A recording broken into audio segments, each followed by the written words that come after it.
নমস্কার বন্ধুরা, আজকে আবার আমরা চলে এলাম আমাদের শুদ্ধ টাচে শঙ্করদার সঙ্গে। যে আমরা পাড়ায় পাড়ায় গলিতে গলিতে যে কলকাতার ইতিহাস সন্ধানের একটা কি বলবো পাগলামো শুরু করেছি বলতে পারেন, সেটার আরেকটি পর্বে। এবারে একটি বিশেষ রাস্তা বা বলতে পারেন গলি, সেটার বিষয়ে আজকে আলোচনা করব। যে রাস্তাটা হয়তো একটু সরু রাস্তা, কিন্তু তার মধ্যে রয়েছে বিরাট একটা ইতিহাস জড়িয়ে। সেই ইতিহাস কিন্তু শুধুমাত্র ওই সময়কার ইতিহাস নয়, সেটা কিন্তু এখনকার সাথেও তার অনেকটা কানেকশন আছে। আচ্ছা, কখনো আপনারা জানেন বা মনে হয়েছে আপনাদের একটা পত্রিকা বা একটা ম্যাগাজিন তার নামে একটা রাস্তা হতে পারে? হ্যাঁ, আছে, আমাদের কলকাতাতেই আছে। সেটা হচ্ছে ইন্ডিয়ান মিরার স্ট্রিট। হ্যাঁ, মানে ভারতীয় দর্পণ যদি আমরা বাংলায় বলি। একটি পত্রিকা যেটি শুরু হয়েছিল 1861। ভালো করে মনে রাখুন, 1861, মানে যে বছর রবীন্দ্রনাথ জন্মগ্রহণ করেছিলেন সেই বছর কেশবচন্দ্র সেন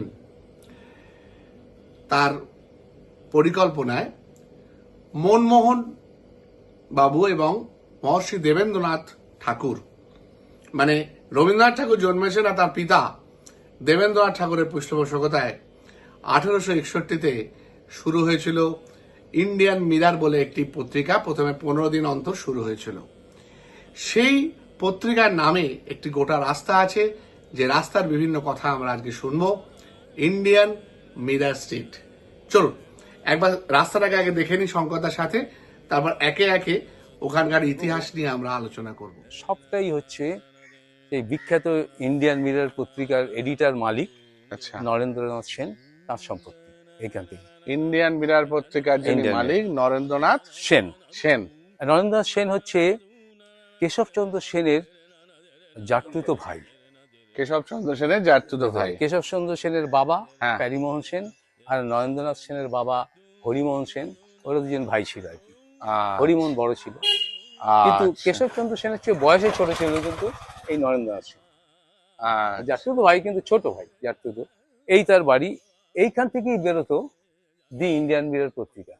তার প্রেসটা এখানে, প্রেসটা এখানে আছে। আছে প্রেসটা নেই, কিন্তু ওই প্রেসের জায়গা অন্য অন্য প্রেস আছে, কিন্তু সেটা অন্য। সেখানে এখন এসইউসিআই এর যে পত্রিকা বেরোয়, গণদাবী পত্রিকা, আচ্ছা, ওই প্রেসটাই ছাপা হয়। ওটা এখন ওরা ভাড়া, সবাই প্রায় ভাড়াটে এখানে। ওই অনেক কিছু টুকরো টুকরো বিক্রি। নরেন্দ্রনাথ সেনের জন্ম সালটা হচ্ছে 1843। আচ্ছা, উনি মারা গেছেন 1911-তে। আচ্ছা। এবং ওই যখন বিবেকানন্দ চিকাগো থেকে ফিরলেন, ফিরে এসে যখন শিয়ালদা স্টেশনে তিনি বজবজ হয়ে নামলেন, তখন কিন্তু প্রথম ইনিই কিন্তু নরেন্দ্রনাথ সেন, ইনিই কিন্তু মানে করেছিলেন, মানে হোয়েন নরেন মিটস নরেন। হ্যাঁ, রাইট। দত্ত, সে এখন সেন, দত্তকে সেন করেছিল, রিসিভ করেছিলেন। তো সেই শিয়ালদা বিরাট ইতিহাস। ইন্ডিয়ান মিরর পত্রিকায় নরেন্দ্রনাথ সেন শিকাগো থেকে যখন নরেন্দ্রনাথ দত্ত স্বামী বিবেকানন্দ অবস্থায় এলেন, তাকে রিসিভ করেছে শিয়ালদা স্টেশনে। তারপরে তো বিরাট ইতিহাস। ওই সেখান থেকে, এটা বোধ হয় 91 সাল না 90 সাল? না, এটা 97 সাল। 97। উনি তো বাকিটা তো ইউরোপে এখানে ওখানে ঘুরেছিলেন, ঘুরে 97 সালে এসেছেন। এটা হচ্ছে মূল গেট, নরেন্দ্রনাথ সেনের বাড়ির। এটা হচ্ছে মূল গেট। এইখানে ইন্ডিয়ান মিরর স্ট্রিট, এই বাড়িতে বাস করতেন দি ইন্ডিয়ান মিরর পত্রিকার স্বনামধন্য সম্পাদক, তৎকালীন বাংলার অন্যতম প্রধান ব্যক্তিত্ব নরেন্দ্রনাথ সেন।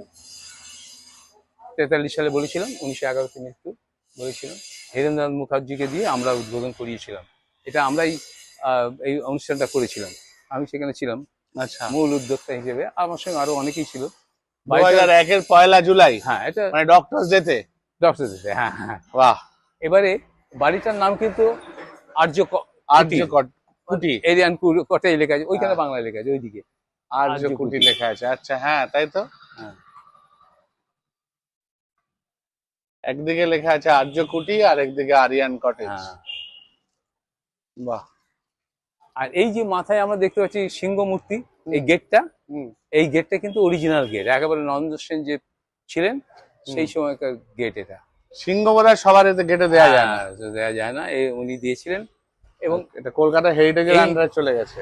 শুধুমাত্র এইটা, এই যে হেরিটেজ হয়েছে এই গেটটা হ্যাঁ। সিংহ মূর্তি সমেত, এই জন্য এটাকে হেরিটেজ পেয়েছি কলকাতা কর্পোরেশনে।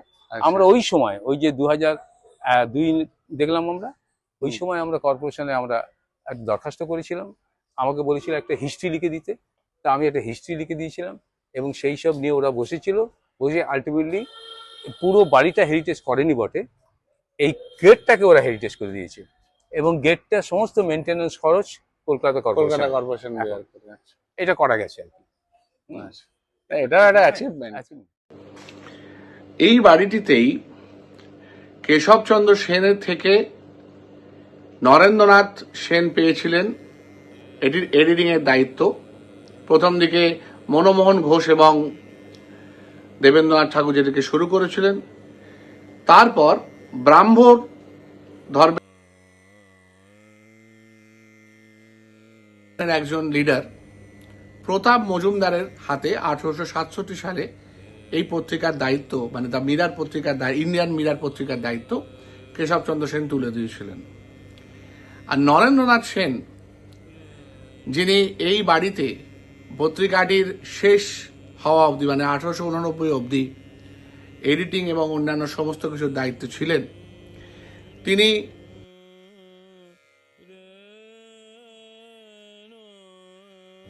পরলোক গমন করেন 1911 সালে।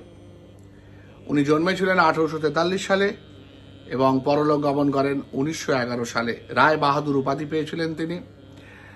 এবং এই বাড়িটি, যেটি আপনারা একটু আগে দেখলেন, এটি 1951 সালে বঙ্গীয় সাহা সমিতির হাতে 35,000 টাকায় তৎকালীন বিক্রি হয়ে যায় এবং বাগওয়ালা বাড়ি নামে এটি একটি হোস্টেল, স্টুডেন্ট হোস্টেল হিসেবে সেই সময় পরিচিতি লাভ করে। পরবর্তীকালে 2001 সালে অধ্যাপক হীরেন্দ্রনাথ মুখোপাধ্যায় এই বাড়িটিকে হেরিটেজ হিসেবে স্বীকৃতি দেওয়ার জন্য আসেন, উদ্বোধন করেন এবং সেই থেকে কলকাতার হেরিটেজ হিসেবে কর্পোরেশনের পৃষ্ঠপোষকতায় এটা মেনটেন হয়।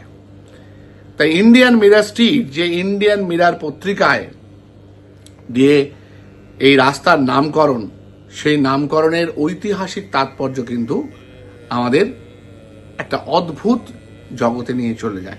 এবার আসুন আমরা দেখে নিই নরেন্দ্রনাথ সেন ইন্ডিয়ান মিরার পত্রিকা ছাড়া আর কারা, আর কোন বিখ্যাত মানুষ বিভিন্নভাবে এই জায়গাটাতে, মানে এই রাস্তার উপরে বসবাস করেছেন। বিখ্যাত গিটারিস্ট রয়েছেন বটুক নন্দী, বিখ্যাত ডাক্তারবাবু রয়েছেন, আর একজন রয়েছেন বিখ্যাত অভিনেত্রী।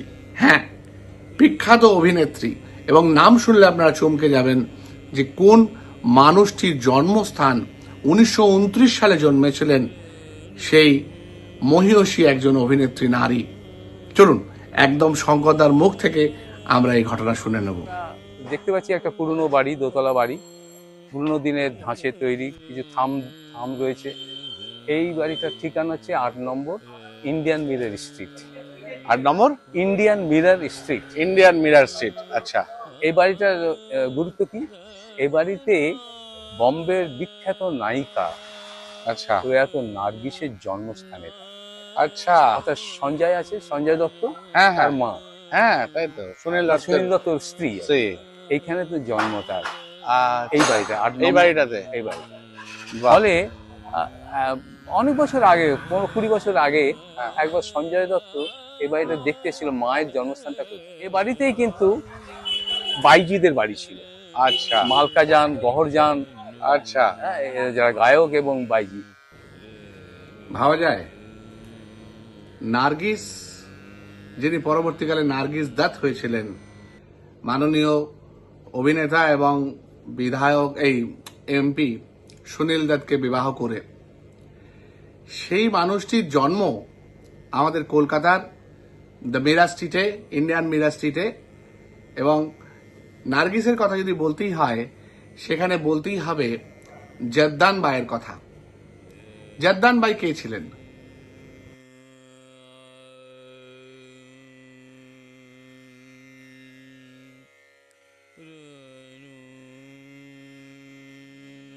জাদ্দান বাই ছিলেন নার্গিস, বা একসময় যার নাম ছিল জন্মের সময়, মানে 1929 সালে যখন ওনার জন্ম হয়, তার নাম ছিল ফাতিমা রশিদ। ফাতিমা রশিদের মা।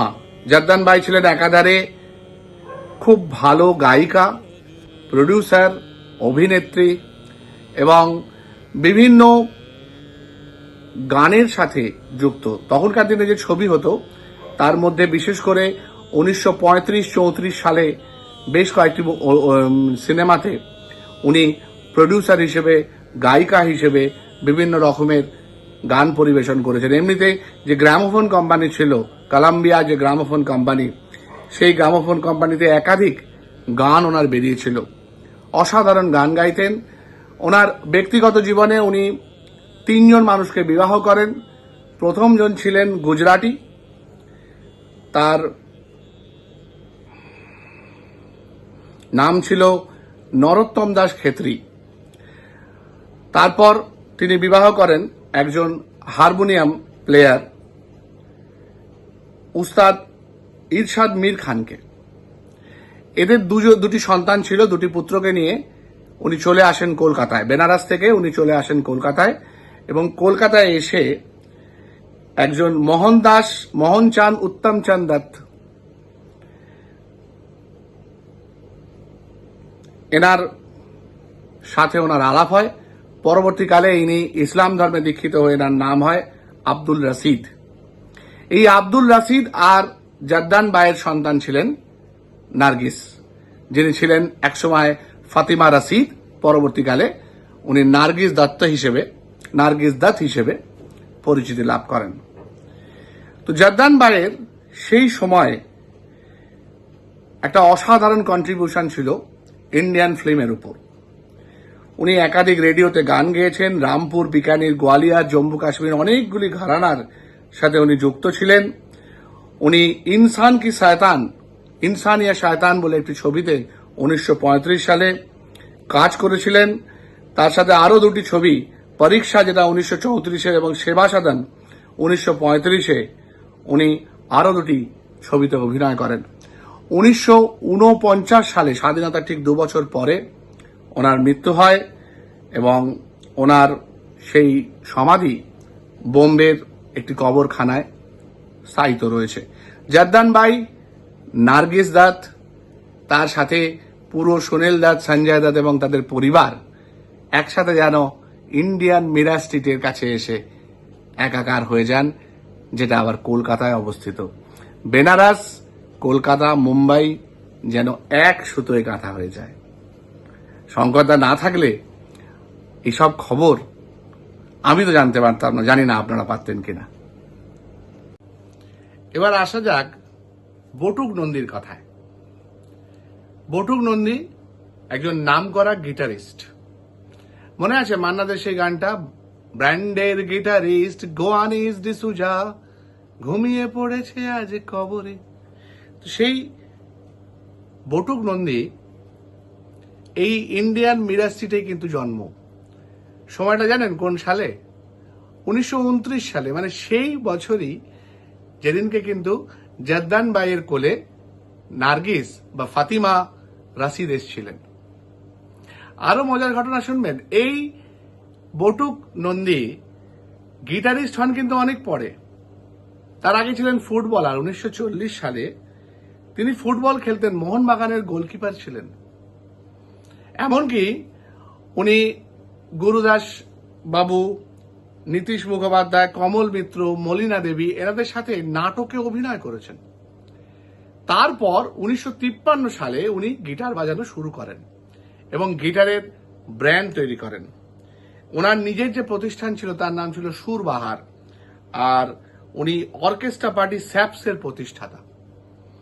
দেবব্রত বিশ্বাসের সাথে অসাধারণ কিছু রবীন্দ্রসঙ্গীত তখনকার গ্রামোফোন কোম্পানিতে তৈরি হয়, এবং উত্তম কুমারের যে ছবিগুলো ছিল সেই ছবিগুলোতে ওনার গানের যে গিটার প্লে গানের মধ্যে, সেগুলো হচ্ছে বিখ্যাত সব ছোট ছোট অংশ, যেগুলো হয়তো আবহ সঙ্গীত বা মিউজিকের সাথে মিশে গেছে।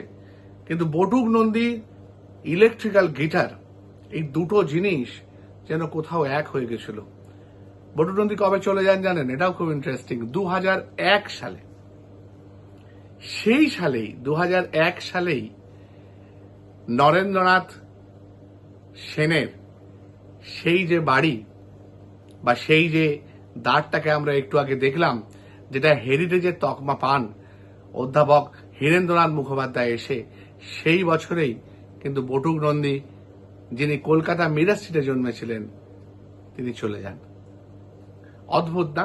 ইতিহাস কিরকম একজনের সঙ্গে একজনকে জড়িয়ে সবকিছুকে কেন মিলেমিশে একটা রাস্তা এনে ফেলেছে। আর শঙ্করদা জিন্দাবাদ, যে এইভাবে সবকিছুকে মিলিয়ে দেওয়ার জন্য। নাহলে কে জানতো বলুন যে ইন্ডিয়ান মিরাজ স্ট্রিটে নার্গিস দাতের মতো একজন মানুষ জন্মেছেন, আবার বটুক নন্দীর মতো মানুষও ওই একই জায়গায় একই সালে জন্মগ্রহণ। এই বাড়িটা যে বিখ্যাত গিটারিস্ট মিউজিশিয়ান হ্যাঁ। বটুক নন্দীর বাড়ি এই বাড়িটা। আচ্ছা, এই 3 ইন্ডিয়ান মিরাজ স্ট্রিট। তিনের বি ইন্ডিয়ান মিরাজ স্ট্রিট। এই বাড়িটা ভেবেছিলাম ইন্ডিয়ান মিরাজ স্ট্রিটের ব্যাপারে যে পুরো ইতিহাসটা আমি আপনাদের বলতে চাই আমার মতো করে, সেটা একটা এপিসোডে শেষ করব। কিন্তু শুরু করতে গিয়ে দেখলাম যে অন্তত 2টো এপিসোড লাগবে। আজকে প্রথম পর্বটি শেষ করছি, পরের পর্বটি বা শেষ পর্বটি আমরা কয়েকদিনের মধ্যেই আনার চেষ্টা করছি। ভালো থাকবেন, সুস্থ থাকবেন। কেমন লাগছে শুদ্ধ টাচ আর এই শঙ্করদার সাথে আমাদের কলকাতার অলিতে গলিতে যে ইতিহাসের গুপ্তধন আমরা সংগ্রহ করার চেষ্টা করছি, সেই প্রচেষ্টাকে একটু অন্যভাবে ইতিহাসকে দেখার যে প্রচেষ্টা, সেটা যদি আপনাদের ভালো লাগে একটু শেয়ার করবেন, একটু সাবস্ক্রাইবার বাড়াবেন, তাতে আমাদের কাজেরও সুবিধা হয় এবং মনে হয় যে কাজটা করছি সেটা বোধহয় একটু হলেও আপনাদের ভালো লাগছে।